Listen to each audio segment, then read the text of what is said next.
Good afternoon, everyone. We're just going to check and make sure we can be heard in the Zoom webinar.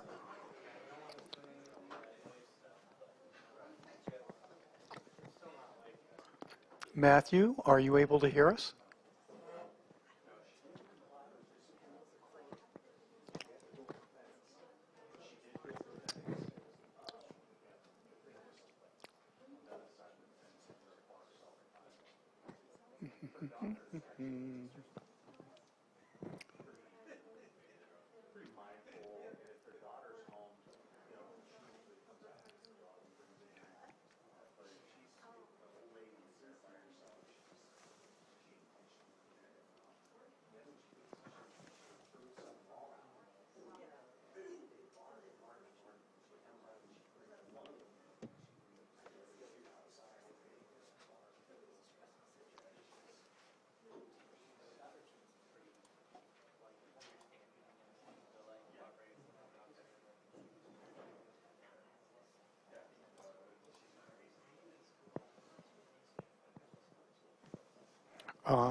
Supervisor Spatier, I think you're muted. That's why I can't.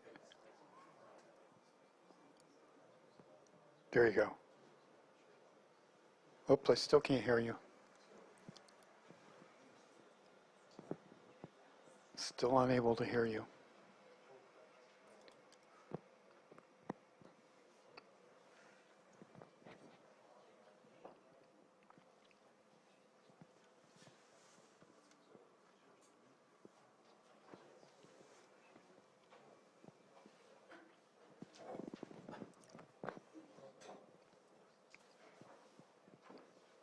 Matthew, are you able to hear us in your Zoom webinar?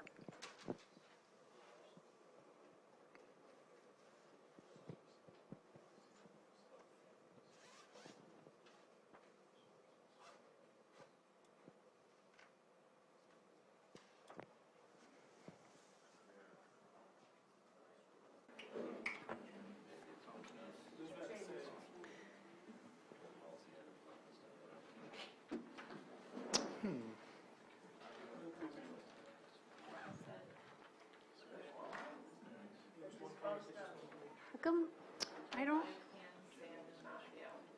I only see two people in Zoom. No, no, we're unable to hear Zoom. I don't see that, Johanna. I only see this.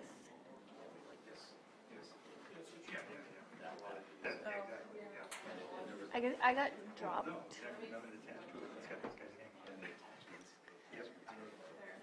Okay, thanks. Are we ready or are we still waiting? Are we ready, Sam? It appears that we're unable to hear the Zoom participants. They can hear us, but we can't hear them. And it's unmuted.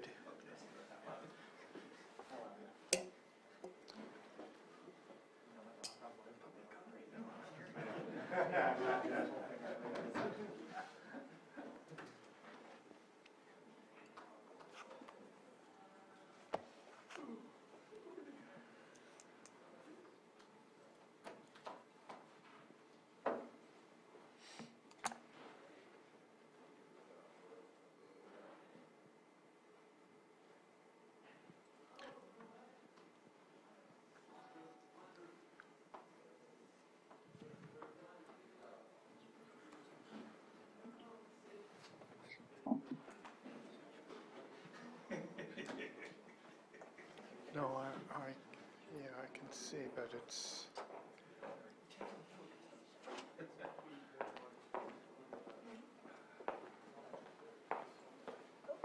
I can see my meters on your Zoom, but I can't hear you.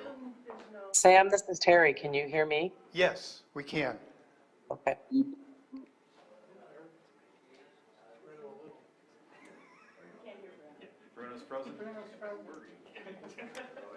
So so Matthew, we can hear Terry, but we can't hear anybody else.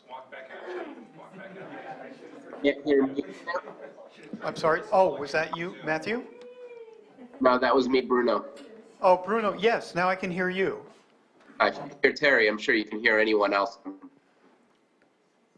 So Matthew, can we just try you to make sure that we can hear you as well? Yes, test 1, 2, 3. Can Oh, you hear yes, okay. Whatever that, the Zoom glitch is. Okay. All right. Chair, we are ready to begin. So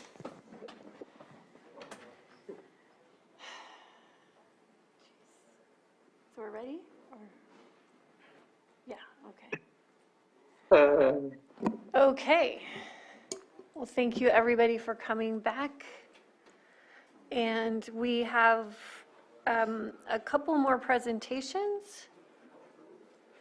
We did find the HR slides, and so we can start with that. Pam Samick?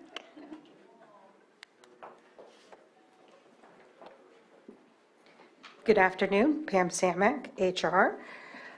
Some of our major accomplishments for 2022, we helped coordinate hiring of 180 employees.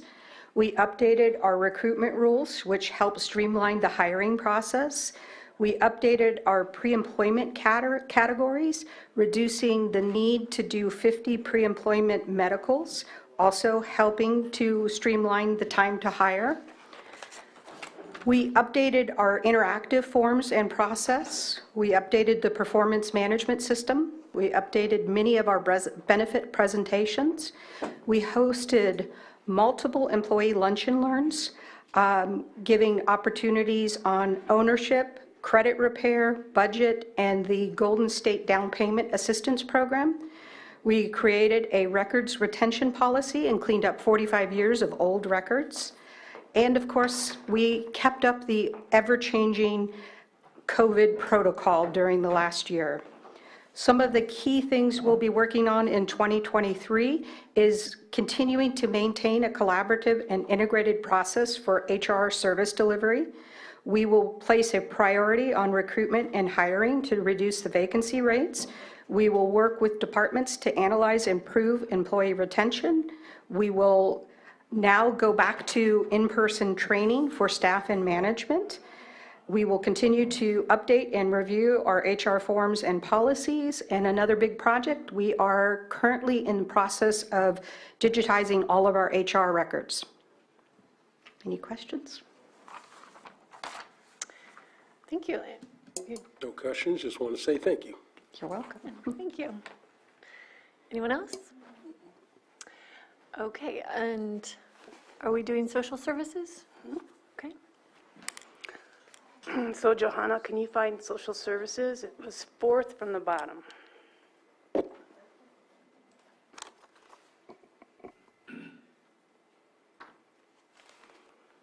Gonna be a whole lot better than my mug.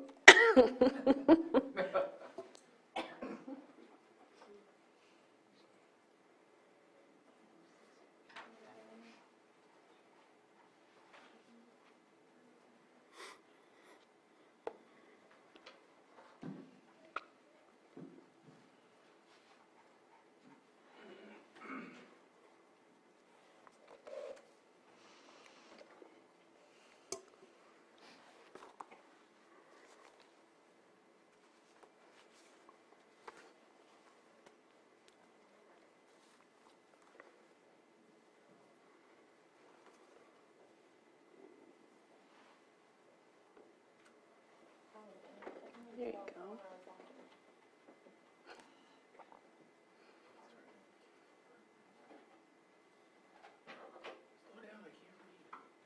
Making me sick? Yeah, I had it on there and it didn't pull up the one I wanted.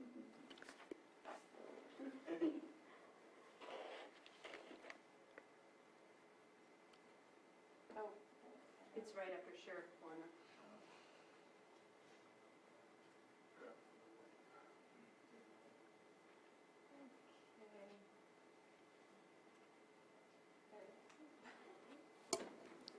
Thank you. So unfortunately, Crystal Marketan cannot be here today, and she asked that I read this into the record and present to you her PowerPoint.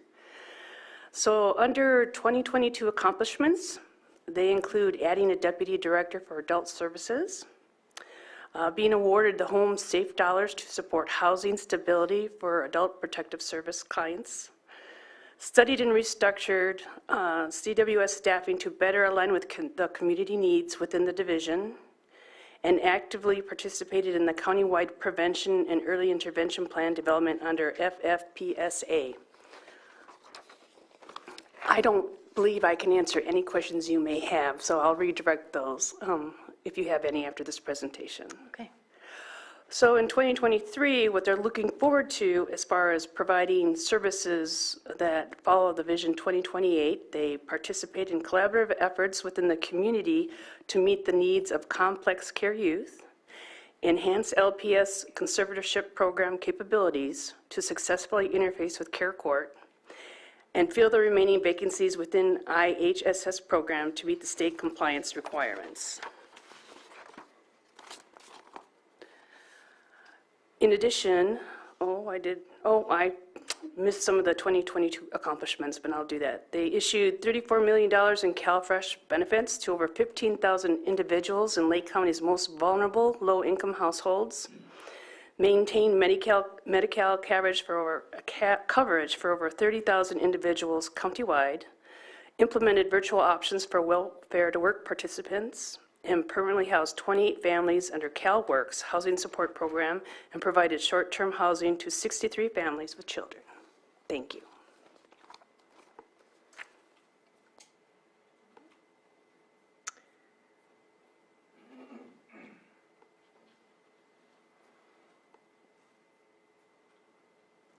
Okay.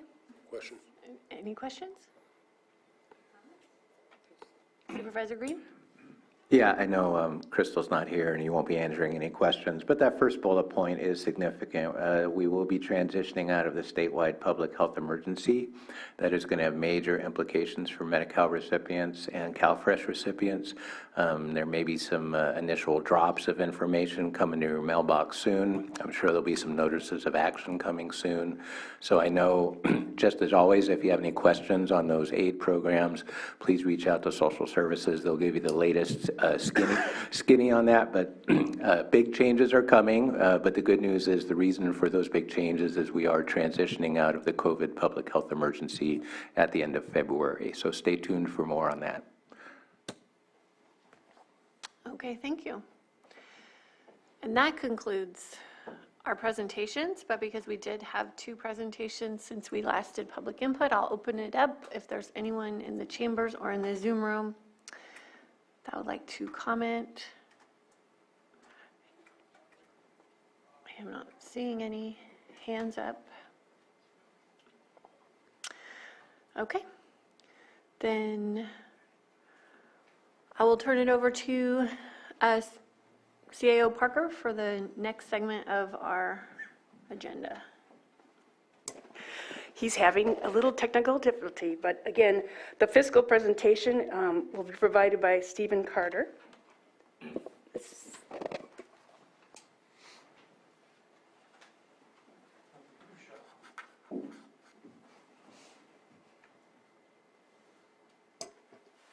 Okay. Before we get too far into it, Stephen Carter, Assistant CAO, I wanted to bring up that Leisha Phillips is in the room today, and she is taking over my old position as the main finance person for the county, going to do the budgets and things. I will still oversee her and do a lot of that, but she'll be taking on a lot of those duties. So the fiscal presentation, I'll wait for that.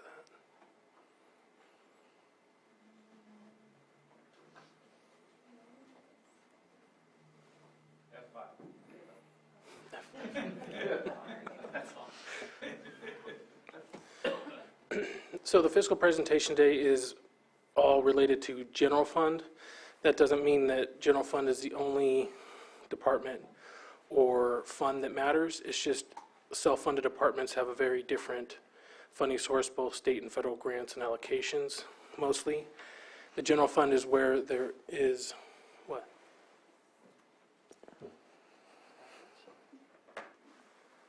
That's not the way the slides are. Sorry about that. So we'll be going over the main points of emphasis in the general fund where there's discretionary revenue or room for items for your board. The first up is ARPA, which is the American Rescue Plan Act, and our section is the state and local fiscal recovery funds. We did have the committee and the recommendations came to the board. So what I have up on the slide today is the amounts that were allocated for projects and then the amount that has been claimed so far.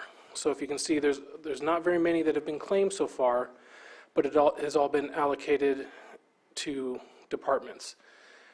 There are a few within this list that are already known where other funding sources were available.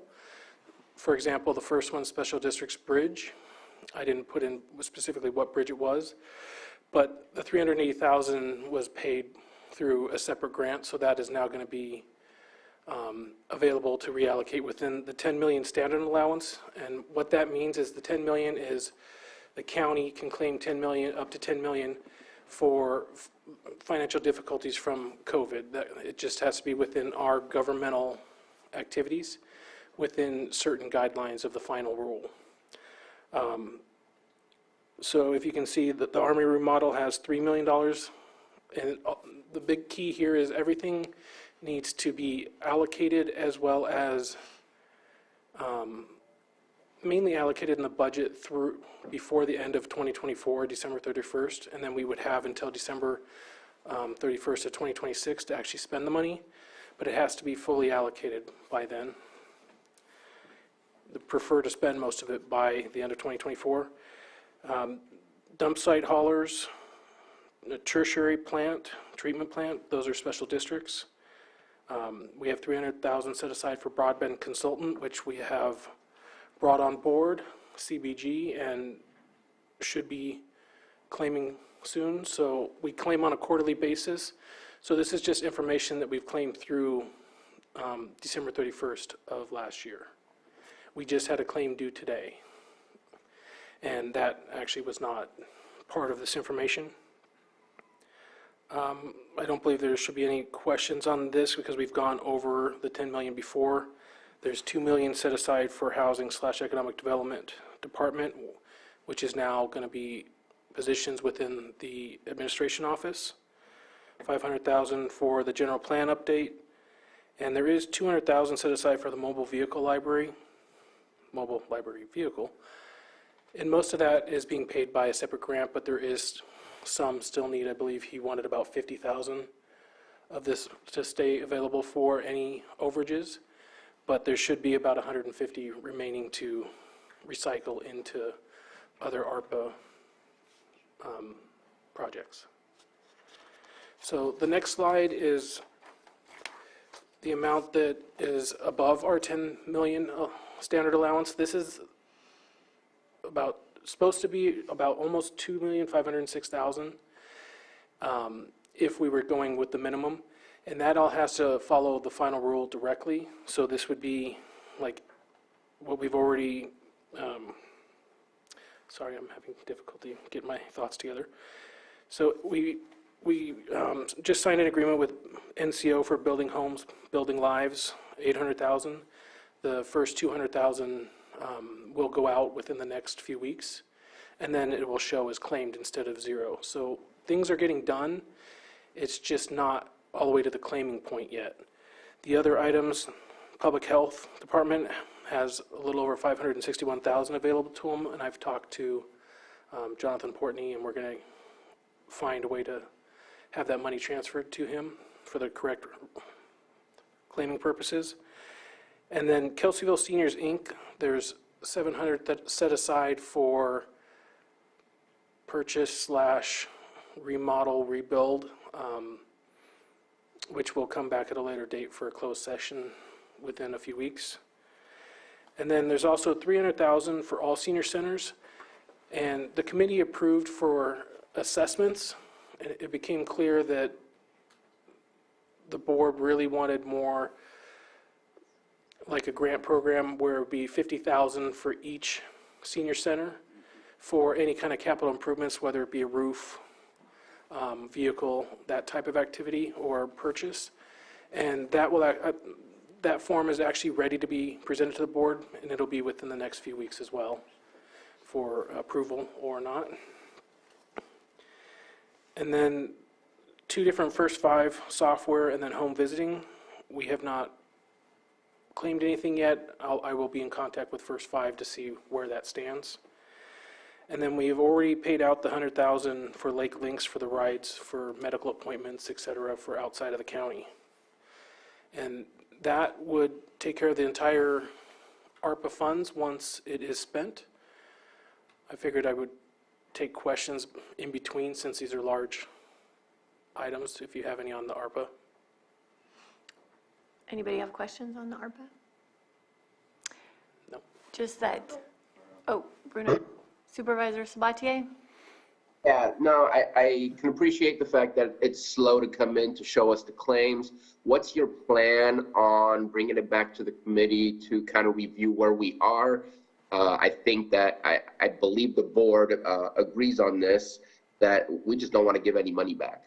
We want to make sure that when that deadline comes through that we have spent all of the ARPA funds rather than having to give some money back. Kind of checking in. What's your kind of check-in timeline? Yep, that was going to be my question too. I'm getting a note, 1 second.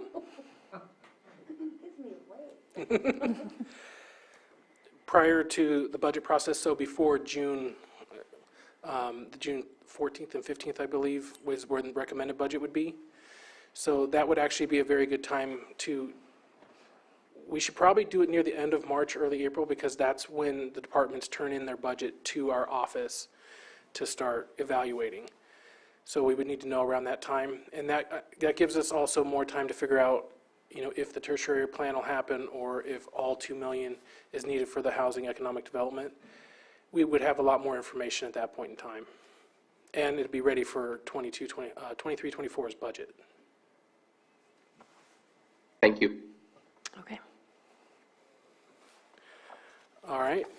Moving on, the next item up would be cannabis cultivation and business taxes. So this first slide is just historical information, and that's related to different fiscal years and how much the tax revenue was, as well as the expenditures. So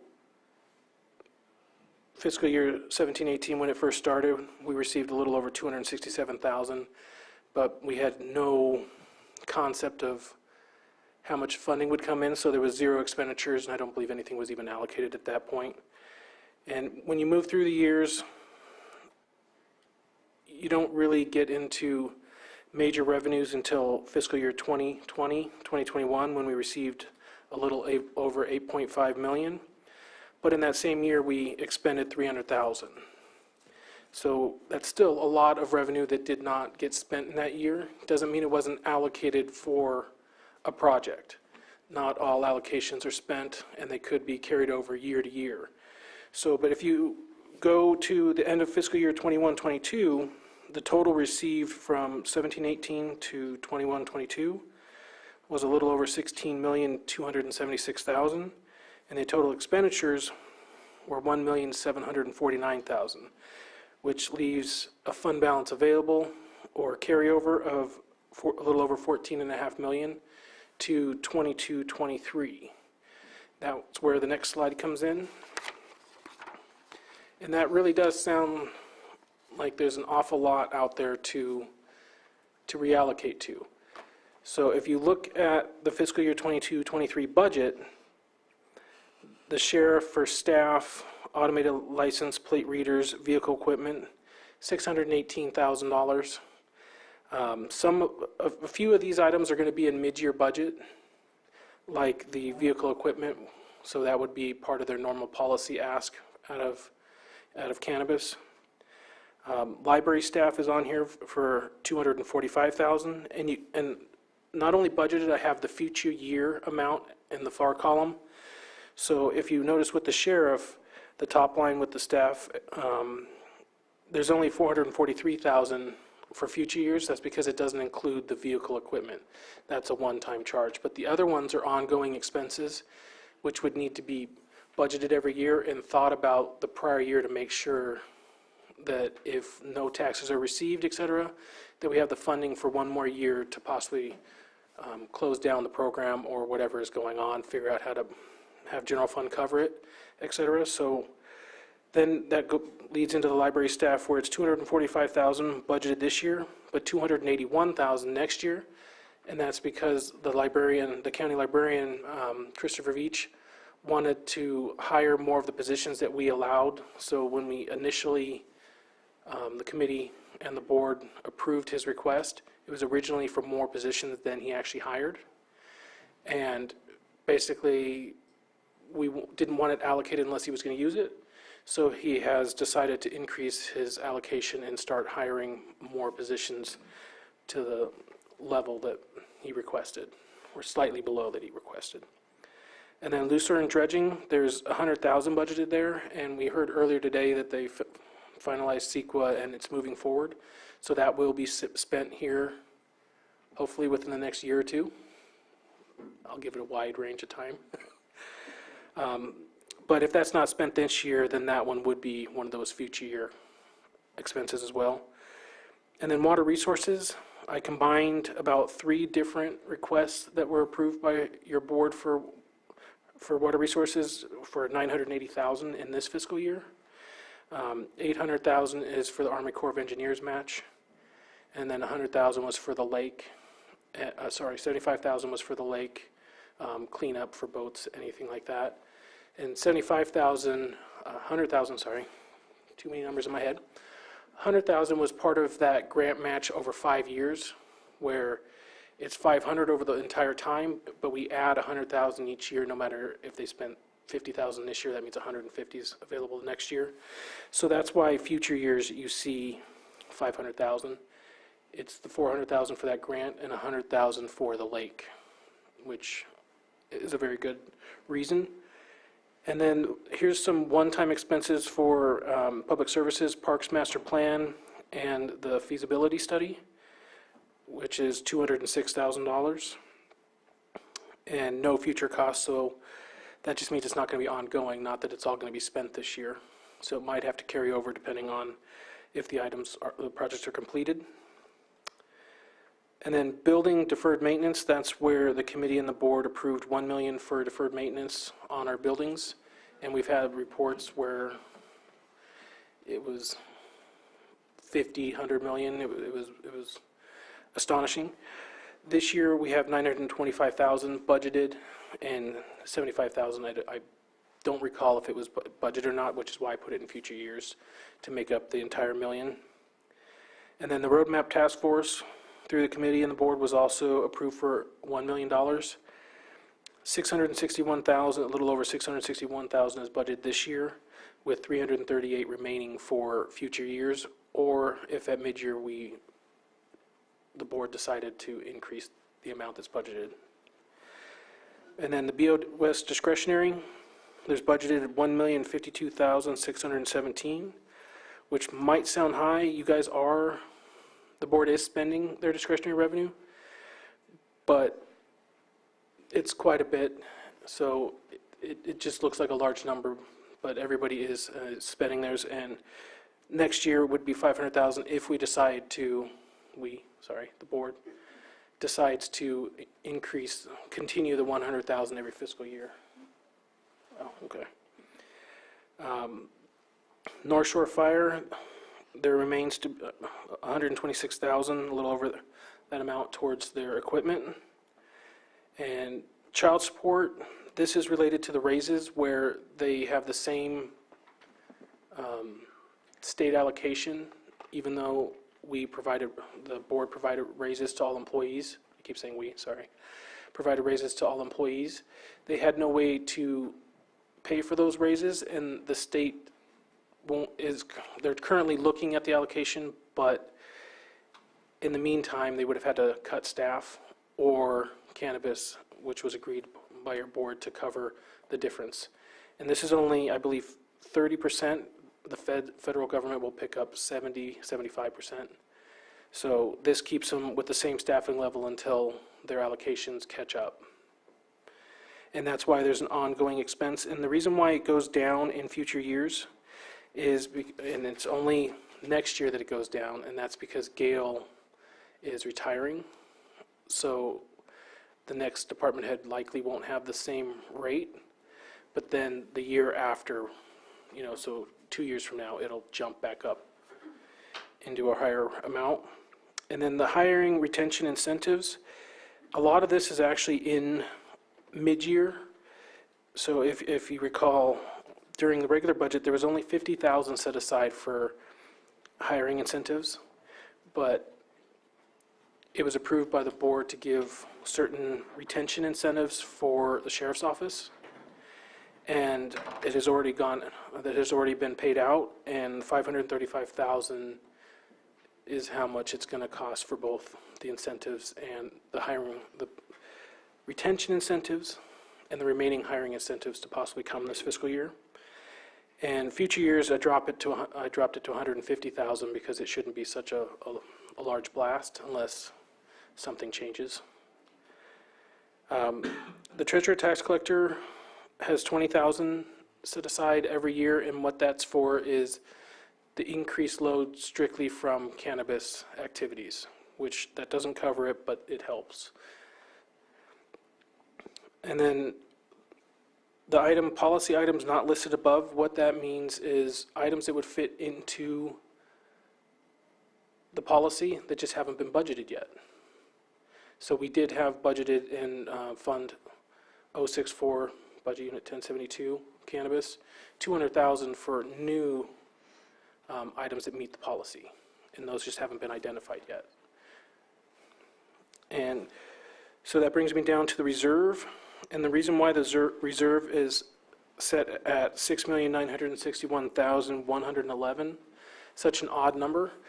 What that is all the future years amounts, plus the potential drawdown for next year's payroll increases from our MOUs, which was approved to be paid from here. So what that does is covers everything for next year, even if we don't receive any cannabis tax revenues next year, if anything should happen.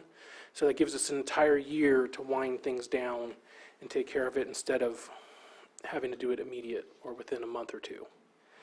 And with all that said, the total allocation is $13,332,205, which if you remember the previous slide, the balance forward was a little over $14 million.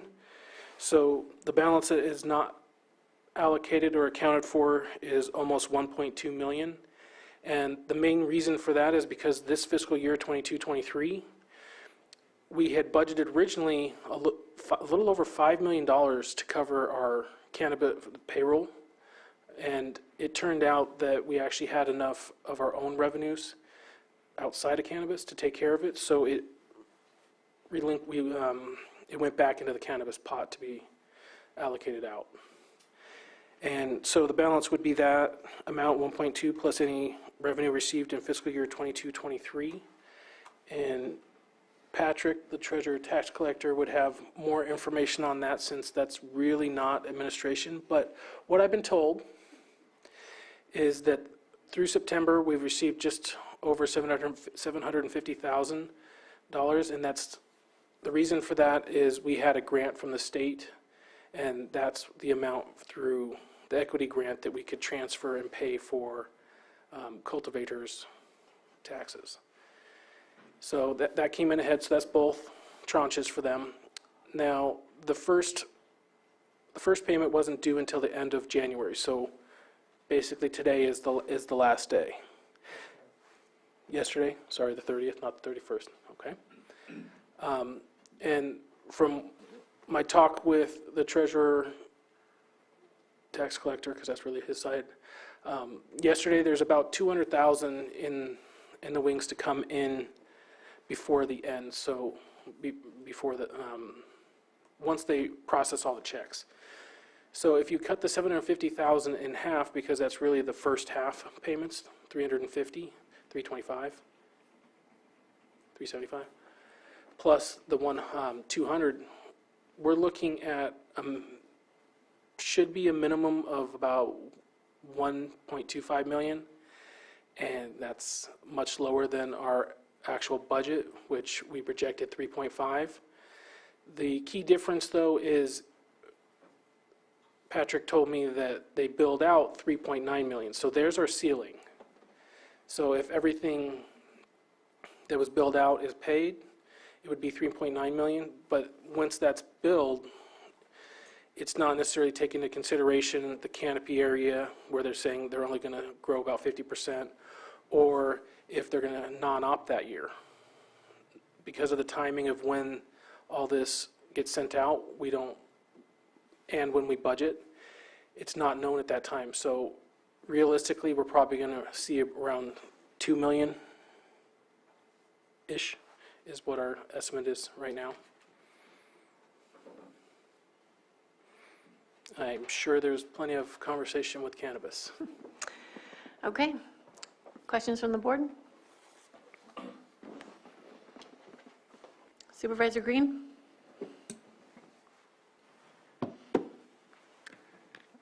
Where to begin? Well, 2 million is better than no million, I guess would be the starting point. Agreed. But looking back at the historical information, 2020, 21 and 21, 22, 8 and 8.5, 6.4. Those figures are much more in line with what, when Measure C, this is primarily cultivation tax, I assume, with a little bit of business tax thrown in. But when we first started talking about this years ago, it's like, if we're going to have this industry at all, and then we're going to tax this industry, what's it going to take to create a sustainable amount of tax revenues? And what would this newfangled Measure C deliver us? And I'm still trying to track down who came up with the estimate, but the estimate at the time was approximately $8 million a year would come from this regulated industry. And I know it takes some time to grow that industry, and you see that in the revenues. But to go from 8 to 6 down to a potential 2 represents one term to me, and one of it is opportunity cost. Our good friends up in Humboldt, much more aggressive, much different permitting structure, have banked away $40+ million in recent years, such that they can literally afford to give their growers a total flatline tax rate for future years and still be able to budget for the county's needs. Our assorted choices over the years have led us to a cumbersome, expensive discretionary permit process that has netted us, what, 100+ permits? We have 100+ still in the pipeline, and we have no opportunity for new projects to come forward that don't have a water board permit that they've been milking for the last 3 years. And the question has come up time and time again: how do we reach sustainability? How can we budget for this year to year? Are the growers going to come back again and ask for another tax cut? They'd be well within their rights to do so, given their impacts on their industry. We still have to get the task force to talk about our permit process. Are we going to continue milking discretionary permits or go more ministerial so we can actually get these projects online? So the good news is, I think the original estimate that was given to our voters and this board at the time in 2016 is accurate. I think if we scale this industry appropriately, that means more permits, not less, and get the tax burden down to something that's more affordable, I think we can end up floating around that $5 to $8 million a year. But the projections given here and knowing what we know of the process in CDD and our ability as a task force to change that overnight is not going to happen. We're nowhere close to sustainability. So it's very concerning, such that I've literally been told, don't be looking at these as sustainable revenues. These are one-time revenues, so bank them, because they're not coming back. And that's hugely concerning to me. And I realize that does not fall on the shoulders of the treasurer or tax collector to correct. And there's nothing we can do about it today. But the numbers to me are low enough and shocking enough that they signal to me a need for urgent, substantial change in how we permit our cannabis industry. And I don't have any questions. Those are just comments. I'm just looking at the numbers. They don't look good. And We need to figure out how to sustain this industry, support this industry very selfishly for the county so that we get a sustainable source of tax revenues, but more importantly for the people that have invested in this county and want to continue to serve this county in a helpful way by putting good projects before us and giving a little share of the wealth that they generate to the county.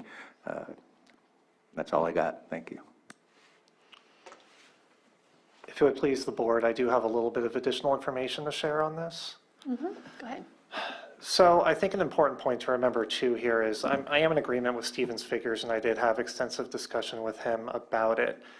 What's tough about this point in time is that because we have consistently bumped back due dates, it's hard for us to give real estimates. The way our system's structured, as Mr. Carter pointed out, we allow people to make changes to their cultivation area or their canopy area before the budget process is complete. So we're having to come up with estimates early, but it also impacts the billing because a lot of times we're getting information late from, well, CDD is not able to complete all of their inspections until later in the season sometimes. So we send out the billing, and what has consistently happened each year is that after that billing goes out, we have found out that the structure of the partnership has changed. For instance, we're sending the mail to an accountant. That accountant is no longer handling the business for this entity. And we start getting mail returns. We're going through that right now. We have over 24 cannabis tax bills that have come back. That has been a regular experience. Then we're forced to follow up. We find out that the managing partner is different. It's a different consultant, a different accountant. And then we have to reach out, get the bill to the right person. They pay. Often, there's a penalty involved at that point, so it's difficult for the business as well. But that does make it hard right now when the due date was yesterday at 5 p.m. for us to give a realistic prediction of where we're going to be. So I just wanted to qualify everything with that. Usually, because we had those earlier due dates in the year, by the time we had these discussions, we'd already worked through a lot of that return mail. We had phone calls from multiple parties yesterday that said they were trying to make it into pay, but they didn't get here in time. Presumably, they will pay late. So that's something we've gone through regularly with this industry in my time here, and I would expect it to continue until we get a more solidified program in place. I mean, each year we've changed core functions of the program, whether it's the due date or the tax rate or the cultivation or canopy area, the area of measure that's used to assess the tax. So I hope at some point there's more stability to the program in general, but I think as long as it's in flux, that does make it especially difficult to forecast the revenue. So I just wanted to get those statements out there to qualify some of those figures. Yeah, and additionally, the second installment is due in May. And so if anyone missed yesterday's deadline, they have a penalty. They have a penalty, and that's one of the features of our ordinance that makes us different than some other counties. Our penalty is completely upfront. So once someone is late, they incur that 25% penalty. It's not, let's say, a 10% where then it's a 1.5% penalty each month thereafter. You incur that whole penalty up front. So what we've also encountered is when people are late, when they need extra time, if they need an extra week, if they need an extra month, there's not an incentive to get it in right away. So we've often had people get that rest of the money in by the second payment before other action occurs. So that's just another consideration in this. Okay, thank you. Thank you. Any other comments from the board?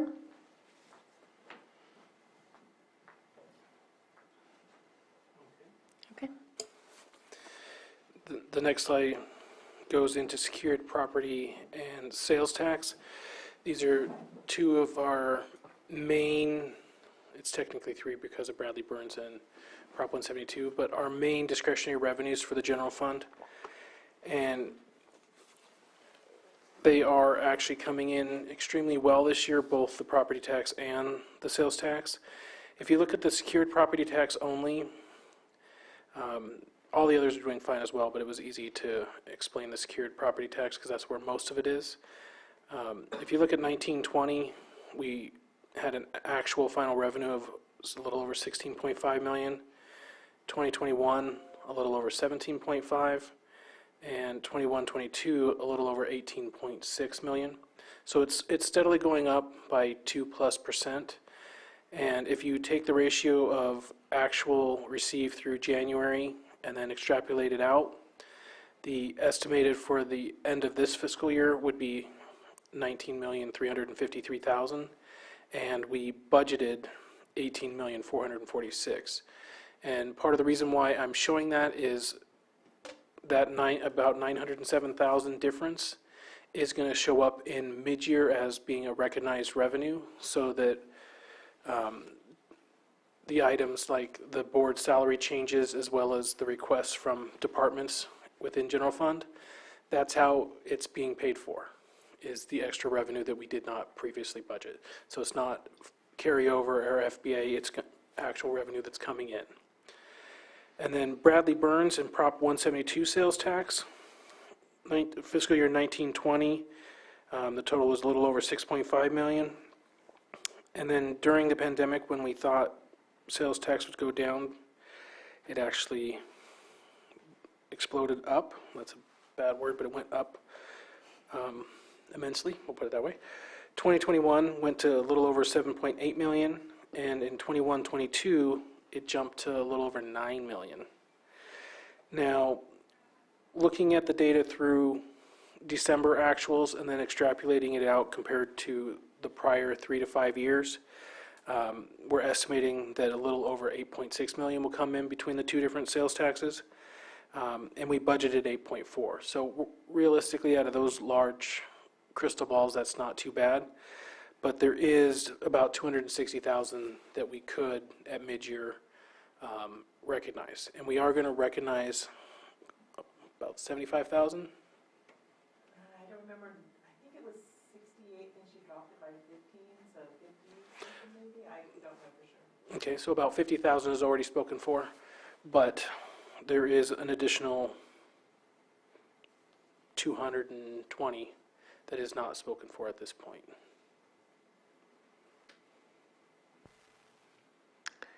Okay. Any questions? All right, moving on to the potential impacts to future budgets. So we already have MOUs in place through June of 2024, might be July of 2024. 2% increase for all positions July 1 of 23, and 3% increase July of 2024. That's definitely happening, and then we would go into negotiations for any future MOUs. And then cannabis tax changes, I worded that very vaguely because it's just cannabis as a whole, depending on the tax rates, depending on how many cultivators there are and how many acres. It's just a gamble on how cannabis is going to go within the next few years. We don't have enough data right now to have a good crystal ball, but hopefully by the June budget time, we'll have a much better idea because we'll see what has come in, at least the first half. The second half, because it's in May, that's actually after when everybody turns in their budget, but I should be able to talk with the treasurer tax collector and have a better estimate at the last minute for the June budgets recommended. And then possible upcoming recession, that's going to happen. We are usually a year or two behind, but then we also come out of the recession a year or two later, so that's on the horizon. And then the stock market volatility is definitely part of our interest rate, et cetera. It affects our finances. So those are potential impacts for future budgets that we need to just keep in mind, that those will cause volatility in revenues, et cetera. And then also the housing market is also starting to go down. That will affect property taxes, and that's 50 to 55% of our discretionary revenue is from property taxes right now, and always has been. So that's a huge amount of our discretionary revenue. And then spending trends of the population, that's a coy way of saying our sales tax. So the sales tax is actually pretty volatile. You've seen where over multiple years, it's 500,000 to $1 million different sometimes. Lately, it's been on the good side. That doesn't mean it's always going to. Eventually, I'm thinking it still will increase slightly, but not at the rate it has been. And eventually, it will decrease some. Okay. Questions about this segment? All right. Oh, we got a hand up. Supervisor Spatier? Can't hear you. Hello, hello. For the possible upcoming recession, I think that's an ongoing potential no matter what. I think the stock market will never be the same in the way that it's gone from hedge funds and stockbrokers to now people on Robinhood doing it on their cell phone in the middle of their day. It's become a different monster, especially with what we've seen with Reddit users being able to kind of control the market in their own way as well. So I think what we've done just this past budget by adding $1 million into our reserves, we just need to play it safe and make sure that we're prepared. But I think that's always going to be a potential of something, because recessions happen from outside forces, not from what we're doing. So I think that we need to keep in mind that our reserves need to be bolstered and adequate enough to make us survive for as long as possible. And I actually wanted to bring one more thing up that wasn't on the slides, because the LATCF, or the Local Assistance in Tribal Consistency Fund, we did receive the first payment, which is a little over 1.5 million, and the second payment will be available sometime in 2023. So that's a little over $3 million that has to be used for, and we have to claim it properly, has to be used for governmental activities. So until we bring forward during mid-year budget to reserve that money until a spending plan is decided upon from your board. And the possibility would be to put it in just a reserve for technology at this point, and then as we come up with something, pull it back out. But I wanted to let you know that there's a little over $3 million for specifics like that. Okay. Supervisor Green? Yeah, just a real quick question on the MOU increases.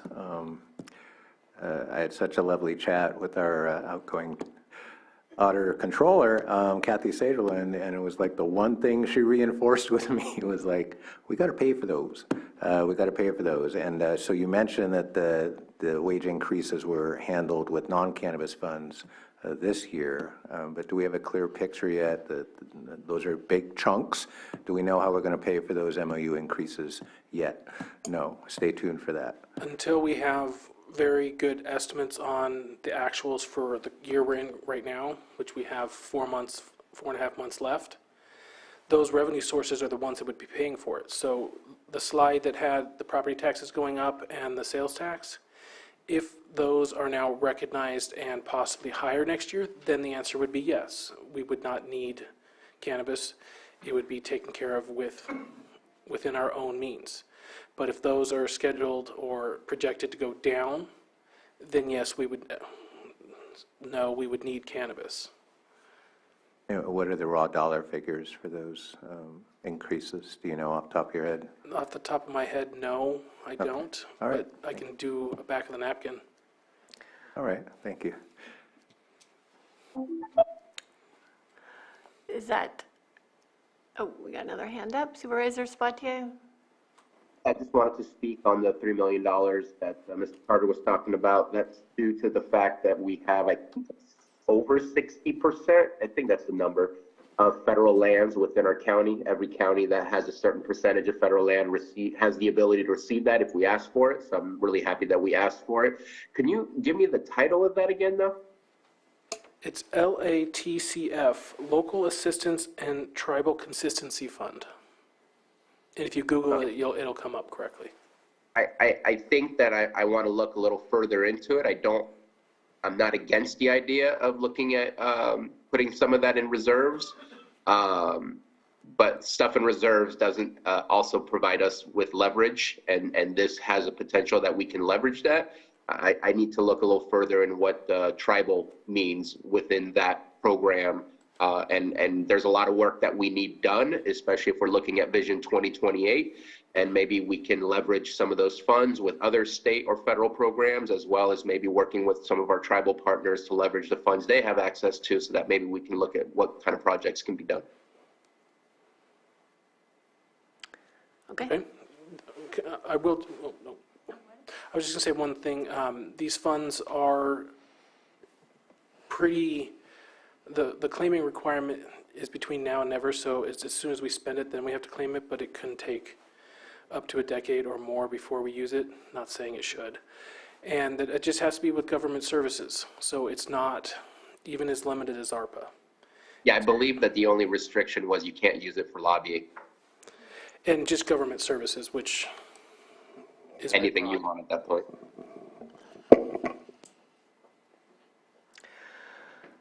Are we finished with this segment 6? I'll open it up for public comment. Anyone in the chambers or in Zoom? Am I allowed to ask a question? Yeah, come on up.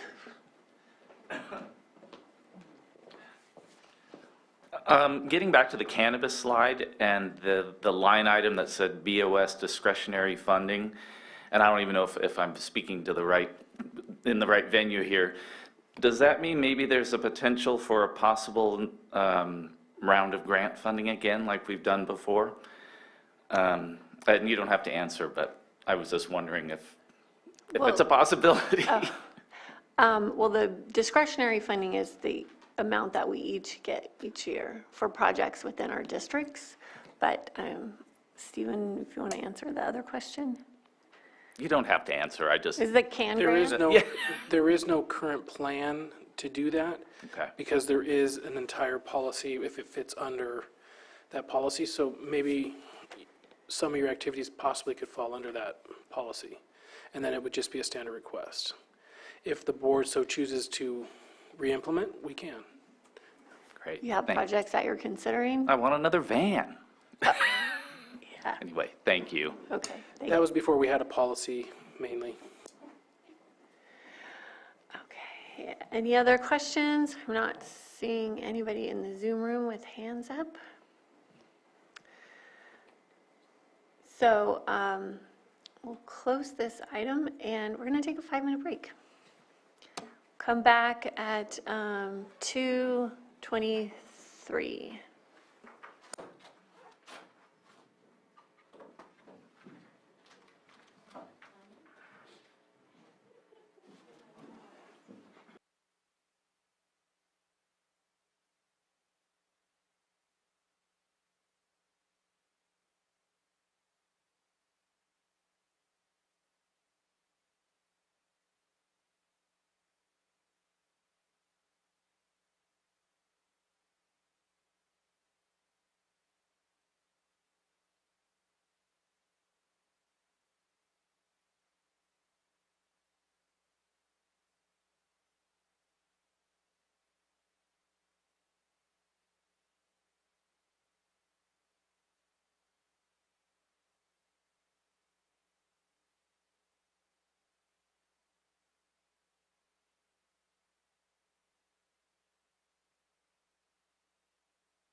Think we're ready to come back? It's 2:24.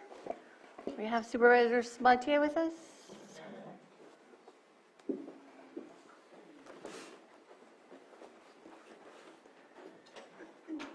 He doesn't have his camera on yet.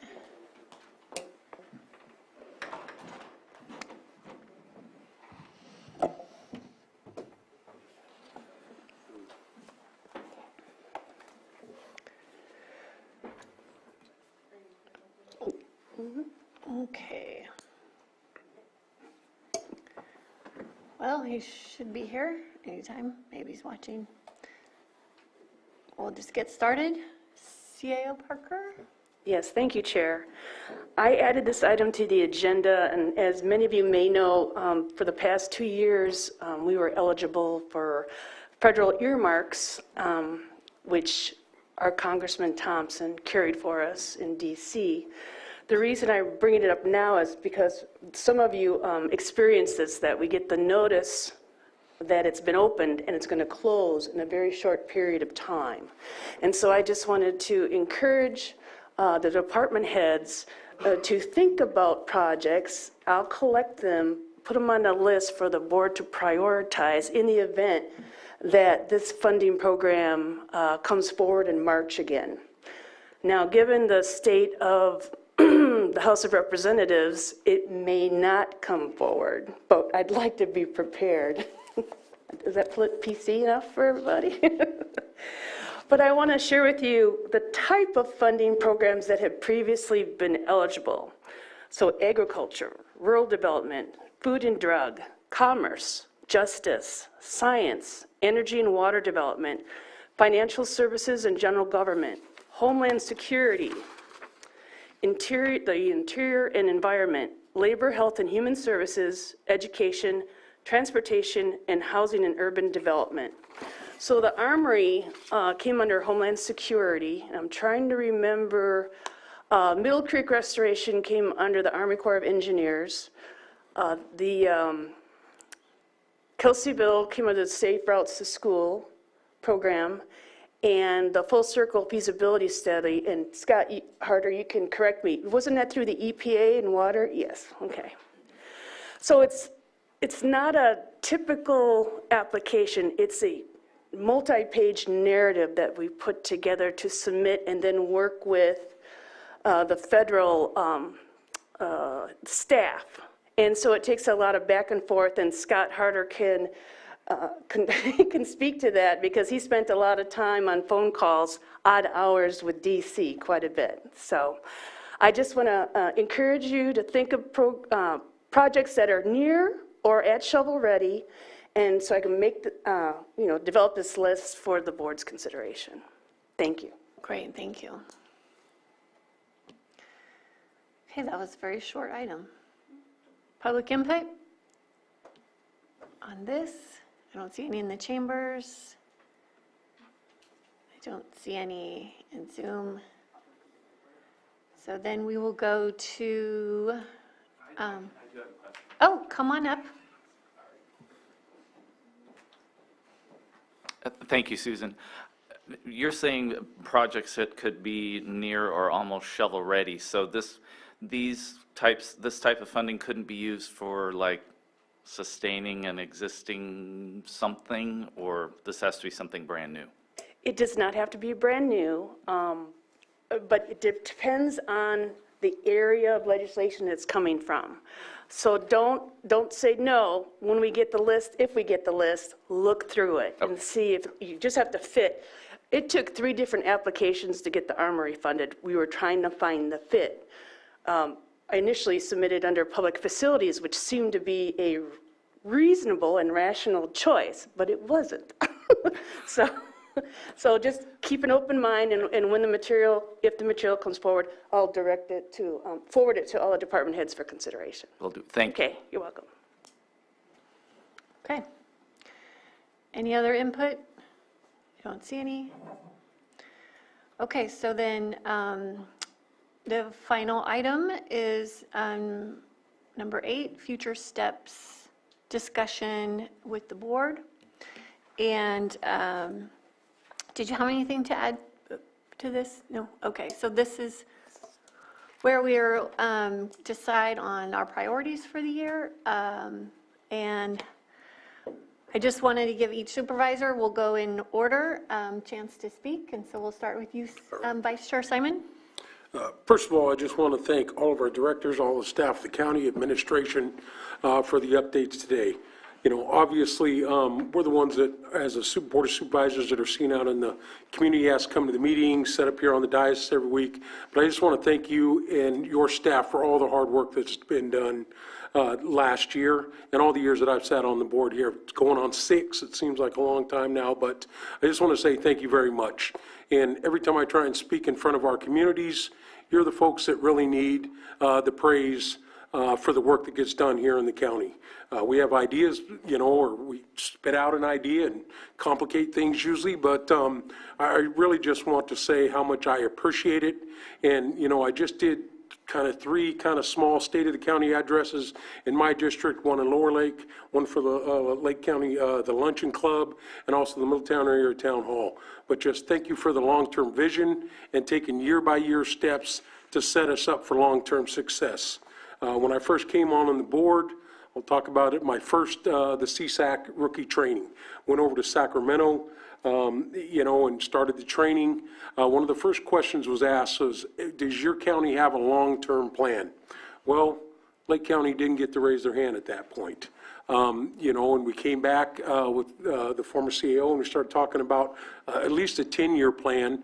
And that's where, you know, it kind of was birthed from the, you know, the 2028, you know, long-term vision here for Lake County. I know we got a lot longer to go, but it was from 10-year to 50-year plan. So it's always great to have a plan. Coming from a football standpoint, set up the game plan, you kind of follow it out, and hopefully you're successful in the end. And what I'm really encouraged about for myself, instead of adding more to the list, because we can always add projects, but it really is to talk about the 5-year road plan that will be coming back to us this year. Some of the energy audit and other stuff that's being done by public services, the housing element as we're helping ourselves move forward, and being prepared when some of these funds that are thrown at us from the federal level or the state level, to be prepared with projects to help us move forward. So from my point of view, I just want to say thank you very much. And we've got plenty of work to do that is on our plate. And Mother Nature never forgets to give us something new to deal with. And as we move through that, while I sit here on the diocese, I just want to be able to help be a conduit for you when you hit a roadblock, and just continue in that manner to help you serve our constituents. So as far as priorities, I know a couple years ago I sat here and looked at some opportunities that may be coming down the pipe, and a lot of the things that I was concerned about, our class and comp study that we did for our employees, you know, recruitment and retention, a big thing. And like I said, our 5-year plan, the solar plan, you know, or solar feasibility study, and some of the studies are being done by public services and other things that are working through. I know that there's a lot already out there, and we are constantly hit with things from our constituents as we move forward, but hopefully these plans that we're putting together for the long-term success and the viability of our communities is just going to keep moving forward. So that's really what I have to say today.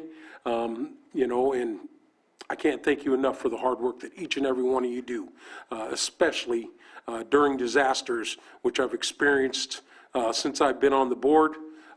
Sheriff Howe was hit with one with about a week, and it was the same thing for me. Was born in the fire of the Valley Fire to even run for office, but the first day, I think the first couple weeks I was in office, we had the 2017 floods where our community in Hidden Valley was flooding, all across the county was. So I just want to thank each and every one of you for the hard work and working towards the 2028 vision here in Lake County.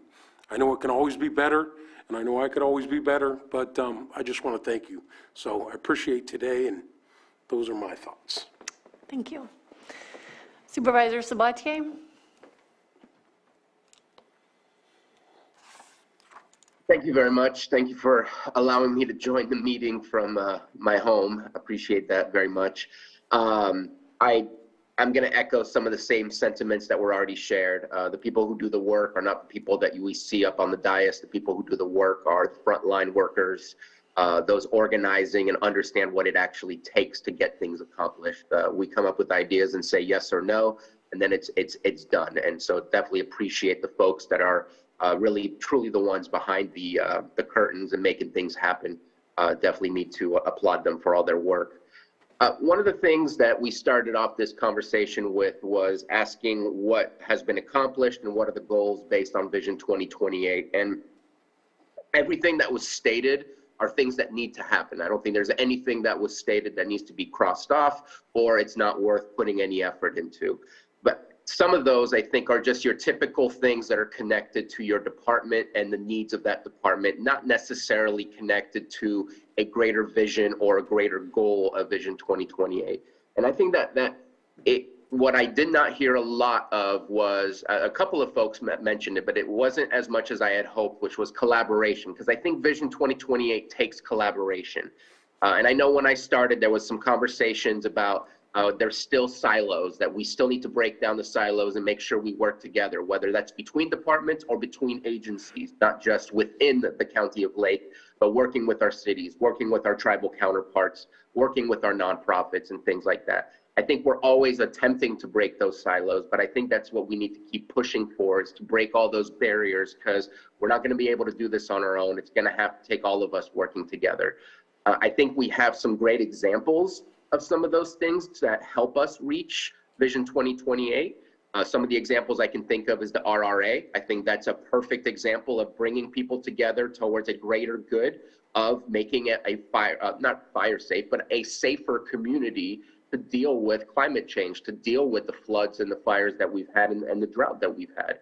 I think that's a perfect example. I also like the example that was brought up even by our district attorney, of the roadmap task force, where that is a collaboration and a work between departments to try and get things accomplished in order to enhance the quality of life. And I think those are the types of things that I would like to see us doing and taking a next step on. I think this year we're already taking that step with the housing development and the economic development. I think that's absolutely crucial.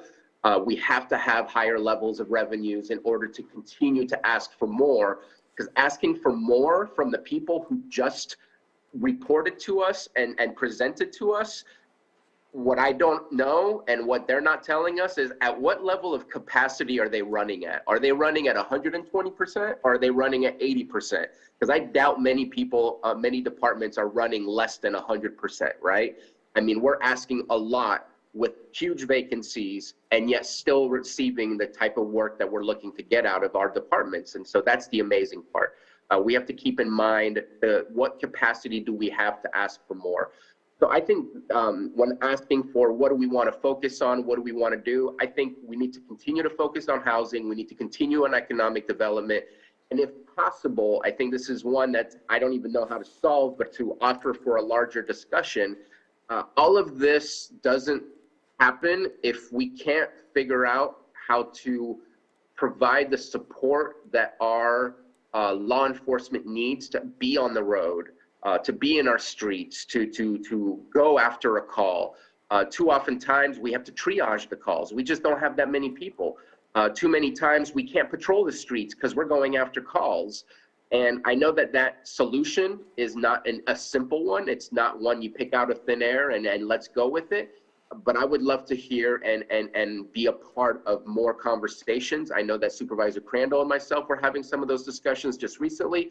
But again, I think it needs to be with the cities, with our tribal counterparts, with everyone. How we're all in this together. How do we create a safer environment for businesses to thrive in a predictable environment and for people to live here feeling safe wherever they are? So that would be my only input that I would say on what maybe a focus should be. But definitely number one, let's keep going on that economic development and housing. I think that's crucial. But I'd love to figure out how Lake County doesn't have to keep having the same problems with law enforcement and trying to ask to do the things that we all had 20 years ago. And I get it that every department is having these issues, every state is having this issue, but there's got to be something we can figure out. Okay, thank you. Supervisor Crandall? Well, again, thank you all for coming and doing this. I know that since I've been on, we've done this annually, and you know, it's very important to stay in line with our Vision 2028, and this gives us that opportunity. It gives us also the opportunity to assist you while also accentuating the public's concerns, because, you know, that's basically the balance, right? We have to speak for the public, but we also know your limitations, so we have to be able to balance that. We can also, you know, we can always do better, and I appreciate that all of you are always keeping that uppermost in your minds. I've noticed it in these meetings. I've seen it, well, in this meeting, but also other meetings, and then even when I meet with you one-on-one. Your availability to come to the specific meetings outside of this, while business as usual and all of that, while also having the struggle with vacancies. And so it's also good to see that a lot of the departments, especially the departments that were taken over by new directors and whatnot, is working to gain stable ground to build from. So, you know, I appreciate also that a lot of the leaders are working towards, you know, or actually they're always talking about their gains and drains, you know, so I'm seeing a difference. I'm seeing everything kind of come to that, which is going to put us right in line for our trajectory for 2028. So I'll just keep it at that. I think a lot's already been said. So, yeah, thank you. Supervisor Green? Yeah, thank you. One of my nieces gave me a Christmas present. It was a book, Things You Can't Say Aloud in a Meeting, and it was filled with paper, and I've already filled out about 2 pages of that. So thanks to everyone who's listened to me say things in a meeting I probably should not have, but buckle up, I'll probably do it once or twice again. Next steps, and to Supervisor Sabatier's comments about breaking down silos, I think that's hugely important, and I do see silos, not intentional silos necessarily, just silos that have been built by life experience, by cultural differences, by being shorthanded in your own department and not even necessarily knowing what your partner is doing one cubicle over.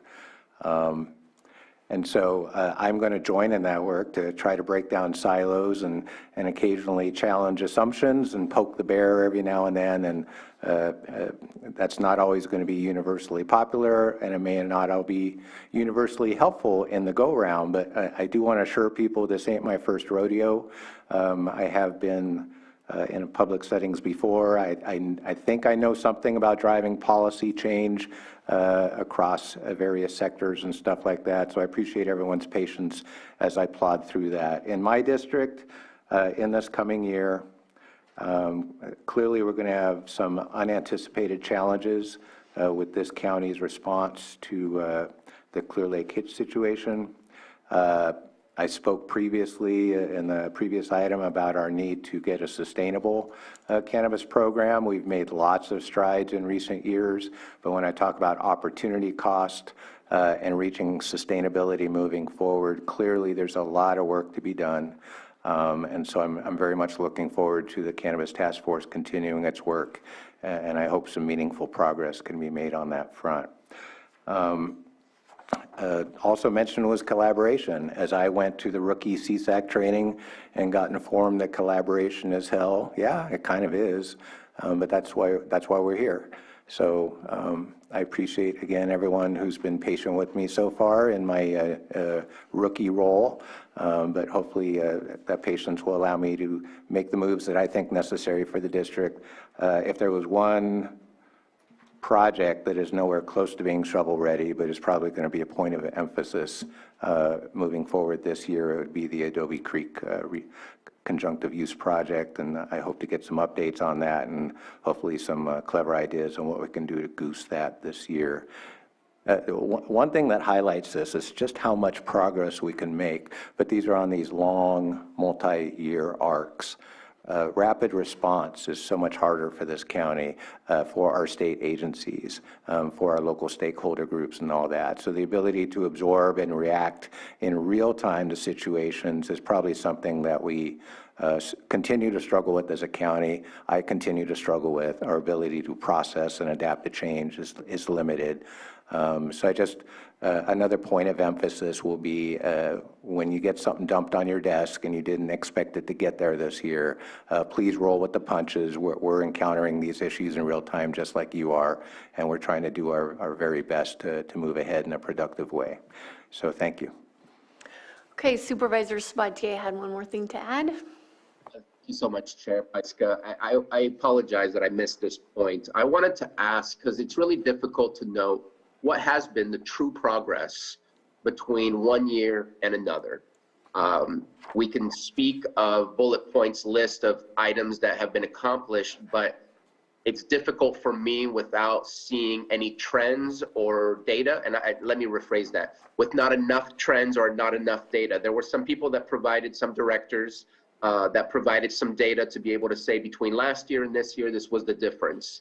I would love to see that, and I would love to see if the board wants this as a next step, is to challenge our directors. What are the measurables that are important to the department, rather than the Board of Supervisors saying, here are the measurables that are important to us, because they know what's the easiest to collect, versus if we come up with something, it could be absolutely difficult for them to find and put together. Of course, we could always add on or take away, saying that's not important to us, or yes, that's important, we need to add it on. But I feel without data, that the conversations of Vision 2028, we can't truly speak of where we were in 2018 and how much better we're doing in 2028 if we don't start the collection of data with consistent measurables to be able to compare and contrast how we have done.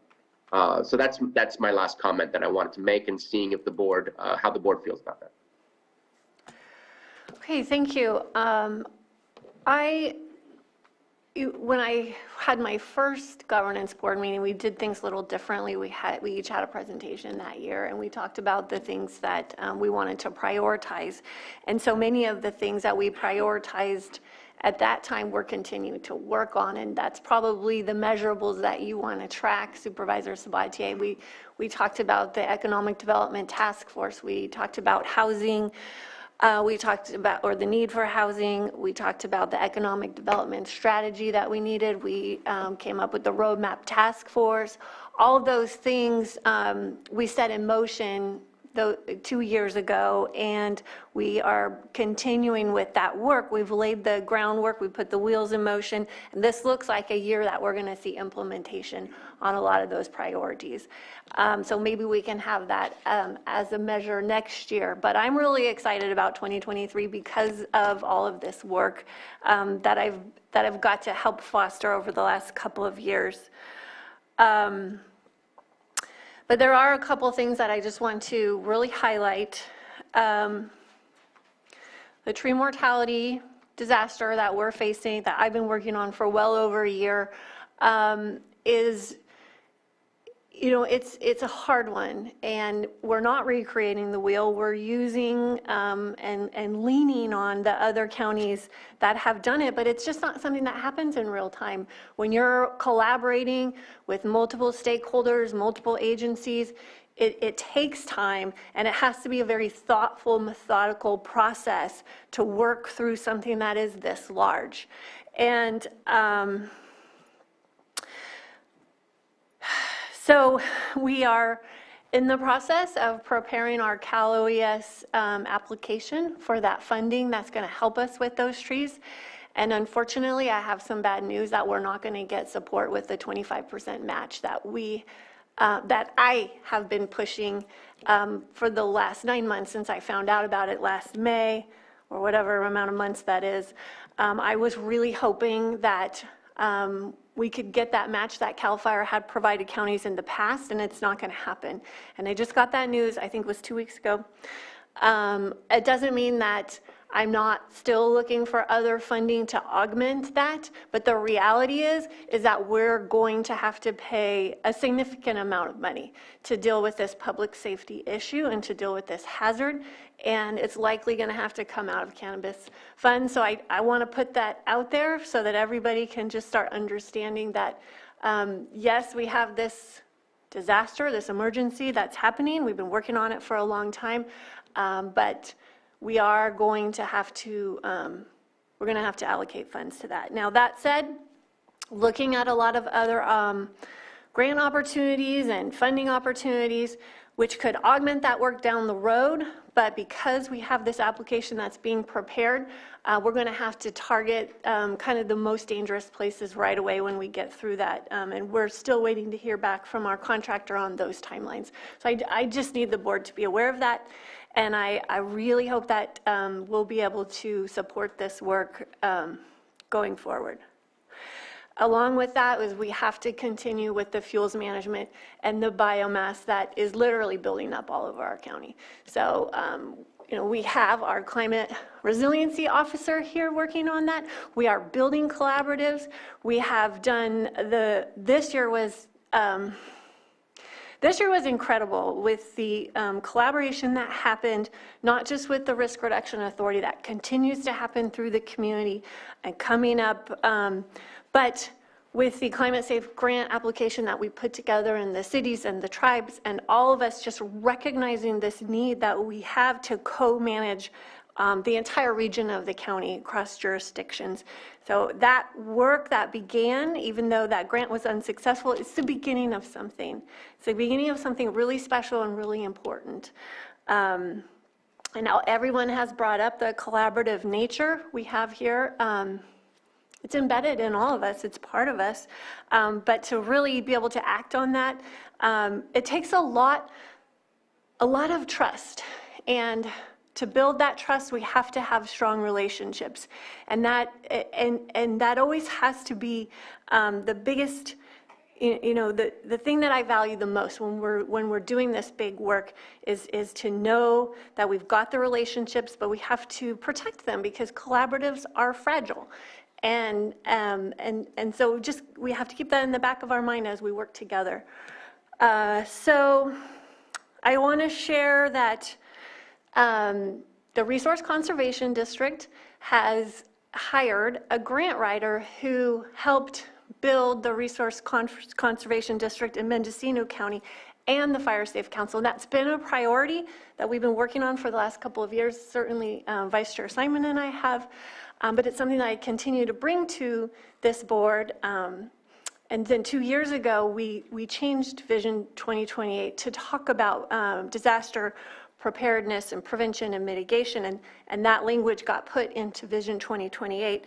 And so this work that's going to be happening, it's going to be about a 3-year project to build both of those agencies up so they can stand alone and also work with us and be part of the county, be extensions of the county to help us with grant work and project work and CWPP and all of these things that we have prioritized, but we have not had the capacity to do. And there have been missing links that have become really clear to everybody. And so the links are coming together, and this is not a monetary ask for the board, but I do ask that we support this development of the RCD and the Fire Safe Council and get your support, because this is going to be a project that will really benefit the county and all of our communities. And then I would just like to go back to what Vice Chair Simon said about the class and comp. And I think the next thing that we need to look at are the benefit packages and insurance. And I know we've lost several really amazing candidates just recently because of our insurance. So I'm hoping that that's something that we can continue, that work. And that will really, you know, that strengthens our workforce. And our people are our greatest assets. And if they're having trouble caring for their families, then we all have a problem. The very last thing, I want to change the Vision 2028 a little bit again, because we need to keep this a living document, a living guide. And I would like to invite up our Chief Climate Resiliency Officer, because we need to keep working towards our climate action plan, really. And so recognizing all the areas where we need climate resiliency throughout all of our departments and throughout our communities, and then to embed that in our Vision 2028. So she made some tweaks. I want to share it with you, and then we can think about it and act on it a little bit later. Okay, great. Can you hear me? Yeah, my understanding is, of course, you can't take any action today. So I drafted this, and I don't know if it'll be very effective just to read through it, but pretty much put climate change, climate adaptation into each of the items. And so I'm looking forward to your board discussing that in the future. What is your preference? Would you like me to just read some of the suggestions? Yeah, if you could just read it. I think we all have a really good understanding of what's there, but if she reads through it, you'll hear just a few little changes.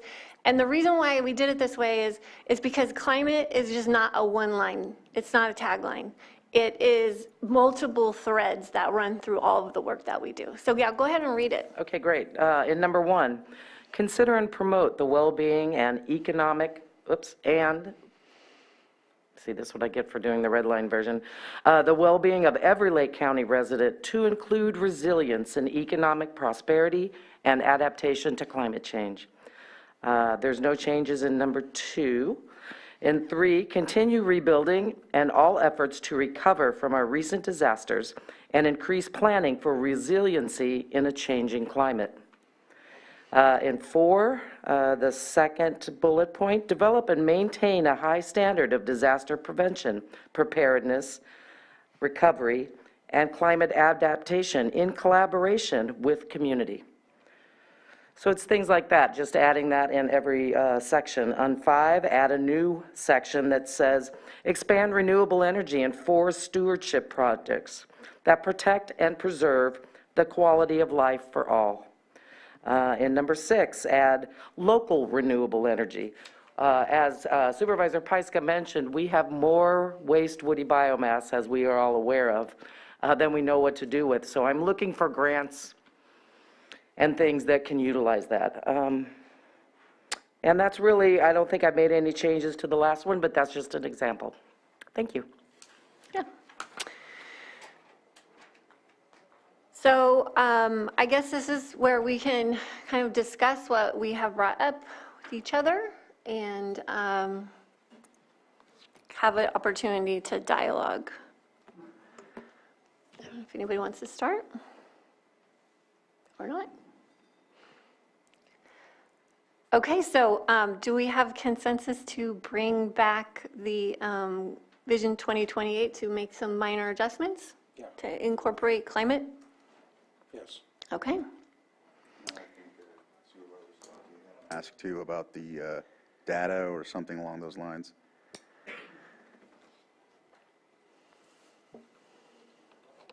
Trying to figure out how to unmute. I know how to do this. I had 2 requests. One was to get some measurables, some data points to be able to see trends and really track on our progress. And also, I don't know, what can we do to do one of the identified vision goals, which is public safety, enhanced public safety. And I know we're doing the roadmap task force, but I think that we can have all the plans in the world without staffing. And if I want to open up a discussion on how we can work better together to make things happen for that. And then, well, the other thing I had was the class and comp direction. So if that's something that we want to see back again. Yeah, absolutely on the class comp. It's something that we talked about, as a board for the last couple of years, the benefit packages and, what can be done. I know we took some baby steps forward with a couple of things, but yes, I want to continue that conversation. I would just add to that, yeah, totally open benefit packages, big, huge thing, especially for couples and people with children. But our lower salary ranges are suffering from the McDonald's phenomenon. So I want to make sure we can talk about wages too. Some of those lower ranges are already pretty problematic. So I think we need to talk all of it. as part of the compensation. Some of our wage scales are just not keeping up, and I think that may be an even bigger issue than the compensation package for some people.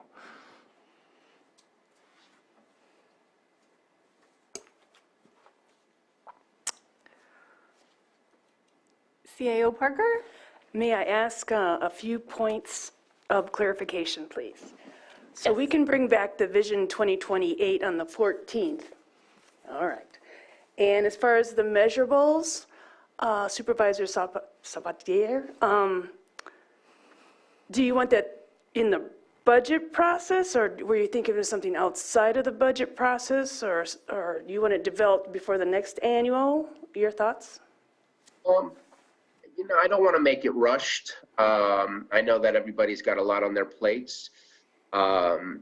I think that it would be, I don't know, maybe the possibility of a committee to kind of sit down with department heads and figure out what the measurables are, and then eventually bring it back to the board. And I'd say if we can get that back to the board by the end of the year, I'm fine. I don't think it has to be by budget time, but there needs to be a way for us to start being able to track, are we doing better this year than last year, or better today than we did 5 years ago? I think those are good transparency metrics to help people understand what we've accomplished and what we've gotten done. Thank you. And on the item of public safety, did you want the Sheriff's Department to bring something forward, or did you have other thoughts on that? You know, I think that one's just such a big topic. Let me continue the discussions that I've started with Supervisor Crandall and Sheriff Howe, and let's see what is best to move forward on and bring it to the board at that time when it's a little bit more fleshed out. Thank you. And on the class and comp, and I'm going to look at Pam because I know we've already been talking about health insurance and benefits. Do you have a timeline to bring this back to the board, something back to the board, or thoughts? I have thoughts. Please. Microphone.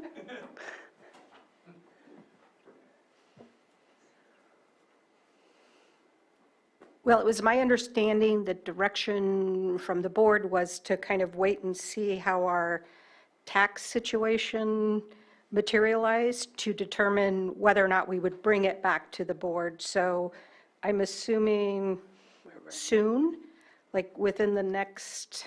60 days? Okay. Is that okay? Yes, within the next 60 days to bring back a proposal at looking at some benefit adjustments. So if it's not 60 days, you need to tell us now. Is there more time you'd like, or? No, I think that's sufficient. I think I need to work with Stephen and looking at what we can afford to do and make some proposals to bring back to the board. And so that would be the end of March, and that will help with budgeting if any decisions are made. Okay.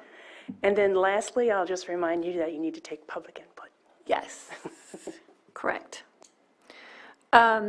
I did bring up the climate action plan. I know that that is a long, long process, and we did hear from community development that that steps are being made in that direction, and I think it's a long-term, well, not a very long-term goal, but I don't think it's something that we can accomplish this year, but I do want to keep bringing it up. Can I comment on that? Yes, go ahead. So I know that Director Turner spoke about doing the area plans because the area plans need to be updated in order to get to the general plan. As soon as we touch the general plan, at that point it has to be done. So I think it's good to make sure that we update the general plan at the same time that we do the cap, or else, and if we don't have the area plans done before that, then it just seems like it's already in the order of operations to get done and accomplished. Yes, unfortunately, it is a little further in the distance, but I think that it's exactly where it needs to be as far as the steps in order to get to it. Right. Director Turner. Thank you. Yeah, the climate action plan, we may find that we become well informed once we conclude the climate vulnerability analysis. But Supervisor Sabatier is correct. I don't have climate action plan on this year or next year. Okay. And what's the Today I serve at the pleasure of the board, so y'all let me know. Okay. I need to juggle around my top priorities. Well, what is the timeline for the climate vulnerability survey? I have that for 2023 and 2024. Okay. So I think that, One before, so I'm not actually sure how long they take. right. Okay. Any other comments or questions from the board before I take public comment? Okay, I will open it up to the public in the chambers or in the Zoom room.